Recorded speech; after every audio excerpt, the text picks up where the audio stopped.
बजे का समय था और पूरा गांव गहरी नींद में डूबा हुआ था। लेकिन उस रात एक अजीब सी बात थी। हवा बिल्कुल भी नहीं चल रही। पेड़ बिल्कुल ऐसे थे जैसे अपनी जगह पर जम गए हों, जैसे किसी ने पूरे माहौल को रोक दिया। और उसी सन्नाटे के बीच निखिल को पहली बार महसूस हुआ कि उसके बिस्तर के नीचे की जमीन धीरे धीरे हिल रही है। इतना हल्का कि अगर ध्यान ना दो तो लगे ही नहीं कि जमीन हिल रही है। लेकिन अगर एक बार ध्यान चला गया तो फिर नजरअंदाज करना नामुमकिन हो जाए। उसने करवट बदली और खुद को समझाया कि ये शायद सिर्फ उसका वहम है। लेकिन तभी एक साफ आवाज आई, धप धप, जैसे कोई बहुत भारी चीज मिट्टी के अंदर चल रही हो। धीरे धीरे और हर कदम के साथ जमीन में हल्की सी कंपन हो रही थी। निखिल का गला पूरी तरीके से सूख गया। वो धीरे से उठकर बैठ गया। निखिल की हिम्मत नीचे देखने की नहीं हो रही थी, लेकिन वो क्या करता। उसने धीरे से नीचे देखा, लेकिन नीचे तो कुछ भी नहीं था। सब कुछ सामान्य था, जैसे कुछ हुआ ही नहीं। और फिर अचानक आवाज रुक गई। पूरा सन्नाटा, और सन्नाटा इतना गहरा कि उसे अपनी ही सांस भारी लगने लगे। वो अपनी सांसें बिल्कुल सुन पा रहा था, जैसे उसके दिल की धड़कन धक धक धक उसके कानों में आ रही हो। अचानक एक आवाज, घर घर, जैसे कोई नाखूनों से मिट्टी को खुरच रहा हो। बहुत धीरे लेकिन लगातार, जैसे उसे जल्दी नहीं है, जैसे उसे पता है कि वो ऊपर तक पहुंच ही जाएगा। लेकिन वो था कौन? इस बात का जवाब तो हमें आगे जाके पता चलेगा। निखिल का दिल अब जोर जोर से धड़कने लगा। वो उठकर पीछे हटना चाहता, लेकिन उसके पैर जैसे जमीन से चिपक गए। और तभी बिना किसी चेतावनी के जमीन के ठीक बीच में एक पतली सी दरार उभरी।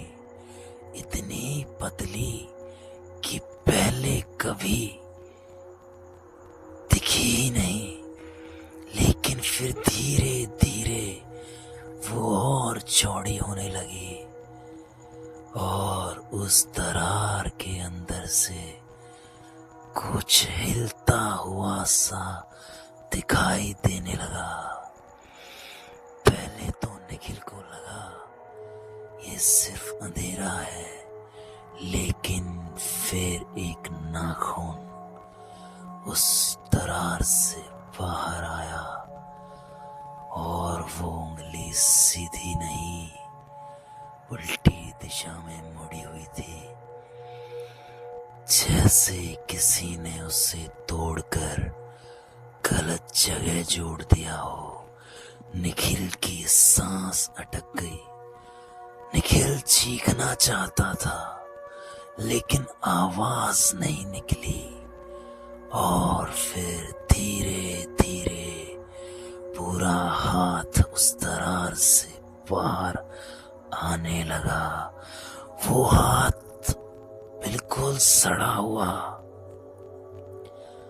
बहुत ही बेकार, जैसे कटा फटा हाथ, लेकिन उसकी त्वचा पर मिट्टी चिपकी हुई थी और उसकी उंगलियां बार बार ऐसे हिल रही थी जैसे वो किसी को ढूंढ रही हो, जैसे अंधेरे में भी पहचान सकता हो कि ऊपर कौन है।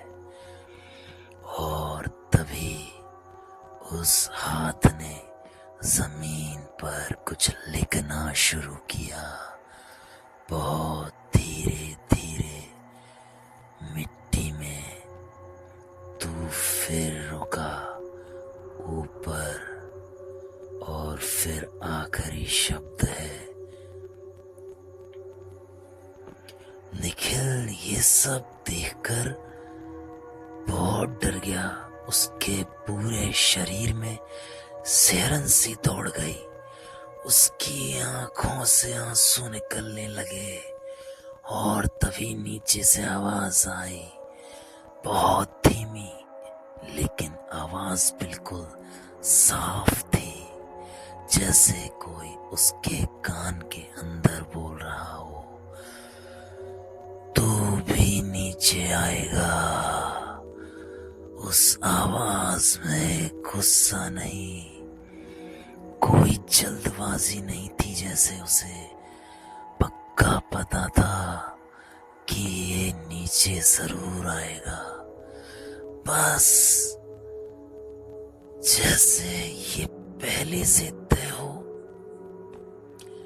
अगले ही पल वो हाथ वापस मिट्टी के अंदर चला गया और दरार धीरे धीरे बंद हो गई।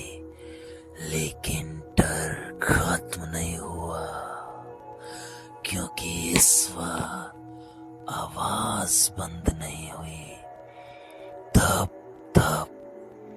अब वो आवाज दूर नहीं जा रही थी, जैसे उसी जगह पर इधर उधर घूम रही हो, जैसे वो चीज अब उसके ठीक नीचे खड़ी हो और इंतजार कर रही हो। पूरी रात निखिल वैसे ही बैठा रहा। उसकी आंखें जमीन पर टिकी हुई और हर कुछ सेकंड में उसे लगता जैसे उसे कोई नीचे से देख रहा है। जैसे तैसे करके निखिल की वो रात तो निकल जाती है। अगली सुबह जब गांव वाले उसके घर आए तो दरवाजा खुला था, कमरा खाली, सब कुछ अपनी जगह पर, लेकिन फर्श थोड़ी सी उभरी हुई थी, जैसे नीचे कुछ सांस ले रहा हो। और उसी दिन गांव में एक नया नियम बना। अब कोई किसी को दफनाएगा नहीं, क्योंकि जो नीचे है वो मरता नहीं, वो बस इंतजार करता है धीरे धीरे ऊपर आने का। और सबसे डरावनी बात ये कि वो खुद बाहर नहीं निकलता, वो ऊपर वाले को नीचे ही खींच लेता है, ताकि उसकी जगह और कोई ऊपर आ सके। और अगर तुम्हें कभी रात में ऐसा लगे कि जमीन के नीचे कुछ चल रहा है, तो याद रखना, आवाज का जवाब नहीं देना, क्योंकि एक बार अगर उसने तुम्हारा नाम सुन लिया तो अगली बार वो सिर्फ हाथ नहीं भेजेगा, खुद आएगा। और जब वो आएगा तो शायद तुम चिल्ला भी ना पाओ, क्योंकि उस वक्त तक तुम्हारी आवाज पहले ही नीचे जा चुकी होगी। अगली रात निखिल कमरे में सोने की कोशिश करता है, लेकिन पिछली रात जो उसके साथ हुआ वो सारी बातें उसे याद आती हैं और निखिल डरा सहमा सा एक कोने में चिपक के बैठ जाता है। लेकिन आज ऐसी कुछ आवाजें नहीं आ रही होती हैं। निखिल को लगता है जैसे उसकी छत के ऊपर कुछ तो चिपका हुआ है और जैसे वो निखिल को ही देख रहा है। निखिल जैसे ही धीरे से अपनी आंखों को छत के ऊपर देखता है, निखिल की डर से चीखें निकल जाती हैं। वो आकृति पहचाने नहीं पड़ती, पता ही नहीं वो किस तरह का पिशाच है। उसके दांत ऐसे बाहर थे जैसे उसके दांतों में अभी ताजा मांस लगा हुआ है। निखिल ये सब कुछ देखकर इतनी जोर से डर जाता है कि उसकी चीख भी नहीं निकल पाती। लेकिन वो आकृति धीरे धीरे उसके पास आने लगती है। निखिल अब समझ जाता है कि उसकी मौत नजदीक आ चुकी है। वो आकृति आकर धीरे से उसके कान में कहती है, क्या तुम भी जानना चाहते हो उस आकृति ने उसके कान में क्या कहा? तो इस कहानी का अगला भाग देखने के लिए चैनल को सब्सक्राइब कर दें। जितनी जल्दी आप सब्सक्राइब करेंगे, कहानी का दूसरा पार्ट भी बहुत जल्दी आएगा। धन्यवाद। अब सब लोग अपना ध्यान रखना, खासकर आज की रात, क्योंकि वो सब सुन रहा है।